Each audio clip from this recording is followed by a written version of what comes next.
Professeur Didier Raoult, que comprenons-nous aujourd'hui de l'épidémie et de ses moyens de contrôle?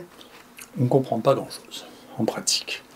Je vous engage d'ailleurs à regarder sur notre site de l'IHU la merveilleuse conférence qu'a faite la semaine dernière Ioannidis, qui est l'homme le plus connu au monde, le plus cité, le meilleur scientifique, est à Stanford, sur le domaine de l'épidémiologie, des essais thérapeutiques, qui est un homme qui a une intelligence absolument exceptionnelle et des données extraordinaires, et qui montre deux choses. D'une part, qu'il a une très très belle démonstration de la vanité des prédictions, en montrant qu'il a regardé état par état les prédictions et regardé ce qui se passait, et ça n'est jamais prédictif, ça ne marche jamais.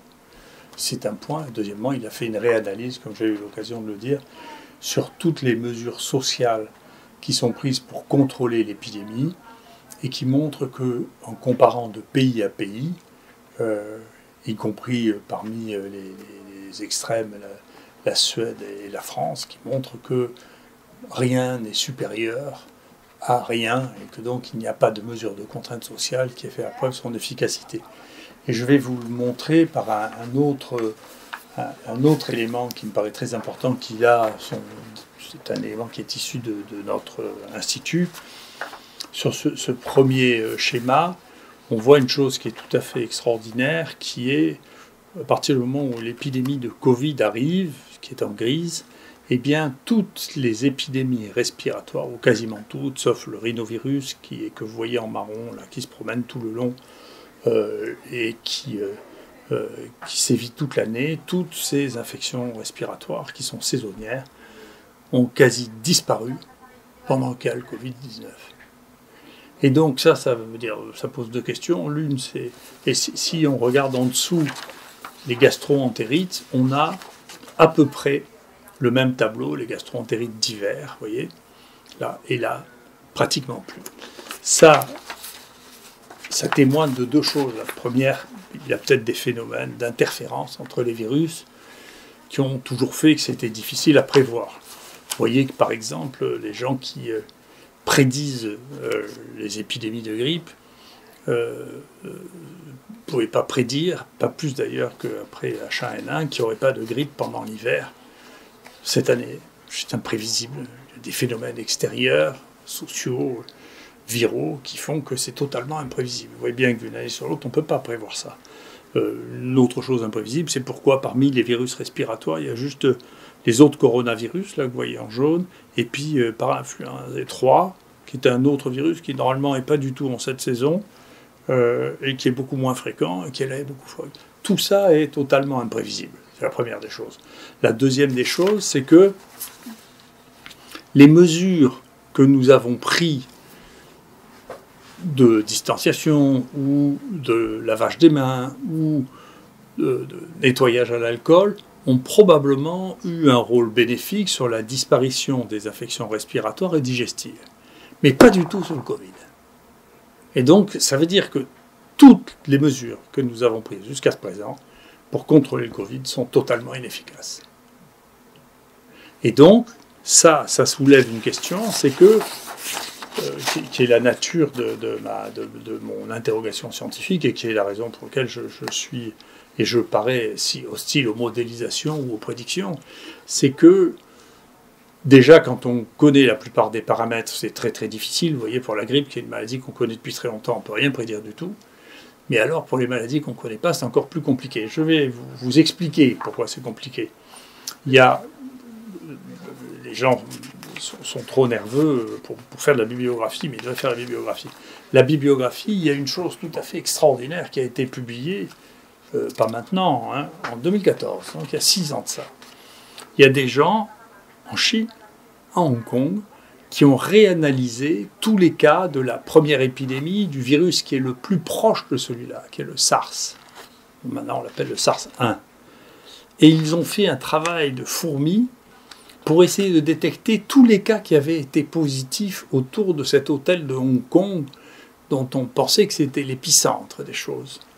Et donc, ils ont regardé le nombre de cas positifs et le nombre de cas contacts. Et sur cette publication, qui est accessible, hein, ce que l'on voit, c'est que, en réalité, contrairement à ce qu'on pensait, le SARS n'était pas transmis majoritairement par l'environnement, ni par les contacts directs qui auraient pu être évités assez facilement, mais qu'il y a eu des gens qui ont été contaminés jusqu'à 200 mètres des personnes infectées.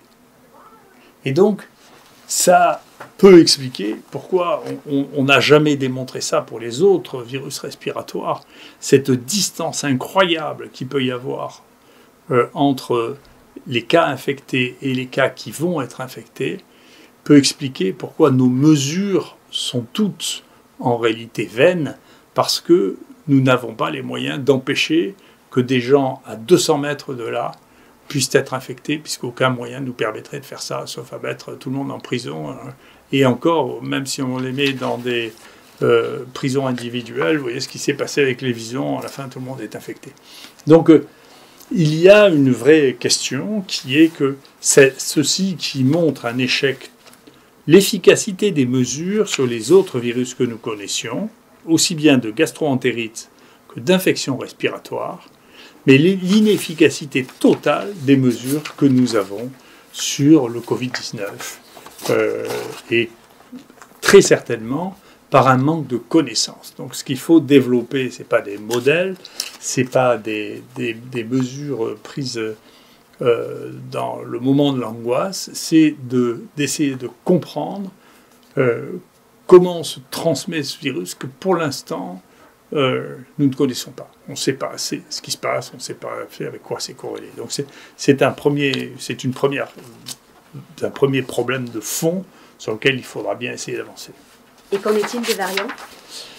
Alors pour les variants, les choses ne sont pas plus compréhensibles que pour le reste en réalité. Donc si on regarde les données qui sont disponibles sur le site de dépôt international des séquences, voilà ce que l'on voit en France. Et donc, dans les variants que nous voyons en France, celui-là, celui qui est le plus fréquent, semble être né en France. Les premiers cas décrits, c'est nous et les gens d'Occitanie qui le décrivent. Et puis celui-ci qui est assez fréquent est né en Espagne. Il est toujours assez fréquent actuellement. Et celui-là, c'est celui qu'on appelle le variant anglais, dont je vais vous reparler. Les autres, le premier cas a pu être trouvé pour celui-là en Suède, pour celui-là en Autriche, pour celui-là en Irlande. Vous voyez, donc en fonction des pays, si l'on regarde maintenant des cartes qui ont été faites, celles-là n'ont pas été faites par nous, eh bien vous voyez que le tableau de répartition des variants est complètement différent d'un pays à l'autre, et qu'on ne sait pas très bien pourquoi les variants se distribuent d'une manière tellement différente d'un pays à l'autre. Vous voyez ? C'est très... Alors ici, ce que l'on voit au Danemark et en Hollande, en rouge, là, c'est les variants dont on sait qu'ils viennent des visons. D'accord ? Donc ça, c'est les visons. Ça. C'est les variants dont on sait qu'ils viennent des visons. Ceux qui sont dérivés des visons, ceux-là, on ne les connaît pas, et nous, on continue à avoir des doutes sur le fait que le 4, là, n'est pas un variant qui est venu des visons. Vous voyez qu'il apparaît presque en même temps que chez nous, au Danemark et en Hollande. Et donc, on se pose vraiment cette question de savoir s'il n'est pas... C'est pas quelque chose qui a d'abord circulé chez les visons. Et à propos du variant anglais, qu'en est-il ? Alors, ce qu'on appelle le variant anglais, c'est un variant qui a une mutation sur le base 501, qui est dans la spike, c'est-à-dire qui est le peptide qui déclenche le plus d'immunité et contre lequel est dirigé le vaccin. Si on regarde où est-ce que ce variant est apparu, en réalité... très très précocement, ici, en avril-mai, il commence à apparaître en Hollande, puis en Angleterre, et puis il se répand petit à petit. Mais ça, les couleurs ne sont pas liées à des variants différents, cette fois-là, c'est des pays différents. Et puis il explose en Angleterre. Mais, encore une fois, en Angleterre, comme dans le reste du monde, l'intérêt pour les mutations et les variants a été très tardif. Moi, je vois, on a reçu vraiment, quand on a commencé à vouloir publier nos premiers variants à partir du mois d'août, on s'est fait rejeter par Eurosurveillance, qui est le journal de toute la veille épidémiologique, 2 fois de suite, en leur disant, mais écoutez, on a des variants qui sont atypiques, qu'on n'a jamais vus, qui ont été importés d'Afrique du Nord, c'était notre Marseille 1. Donc ça n'intéressait pas les gens, il a fallu que finalement il y ait une déclaration du gouvernement anglais pour que ça devienne important. Et c'est très important parce que si vous regardez cette vidéo extraordinaire de Ioannidis, il vous dira qu'il semble que l'erreur majeure des gouvernements, c'est que la plupart d'entre eux n'ont jamais pensé par eux-mêmes. Ils n'ont agi que par imitation de ce que faisait le voisin. Et donc c'est seulement quand les Anglais ont dit « mais attendez, nous, maintenant 90% des trucs, c'est quelque chose de nouveau », que les gens ont commencé à regarder ce que les autres disaient. Nous, on nous a dit plusieurs fois, on a même rapporté qu'à la télévision, il y a des collègues qui disaient qu'il n'y avait pas de mutants, qu'il n'y avait pas de... C'est parce que, plutôt que de regarder les données, d'analyser les données, eh bien, ils écoutaient ce que disaient leurs voisins. Alors, ils disaient, non, nous, on n'a pas, et vous n'avez pas. Donc, il n'y en a pas. C'est de la tradition orale, antérieure à la tradition écrite, si vous voulez. C'est de l'imitation de comportement qui est carrément celle des primates. Nous, on a un cortex dont on doit se servir pour regarder, analyser les dates, parce que dans ce que je vous explique, comme d'habitude, bien entendu, ce que je vous explique, c'est que c'est pas prévisible, c'est qu'on ne sait pas contrôler ça, donc il faut essayer d'abord de comprendre, et ensuite on pourra prendre des mesures adaptées. En revanche, il apparaît de plus en plus clair sur le 501, ce que moi j'ai écrit, et pour l'instant on s'est fait rejeter le papier, mais on n'est pas inquiet. Il y a maintenant 5 personnes chez qui on a vu apparaître cette mutation 501 pendant qu'ils étaient traités par du Remdesivir. On a des données aussi au laboratoire, quand on met du Remdesivir, on voit apparaître des mutations dans le 501. Il est sorti un papier qui montre la même chose, et que j'ai surligné. Si vous mettez du Remdesivir, ce que les gens cherchaient, ce n'était pas du tout les mutations dans la spike.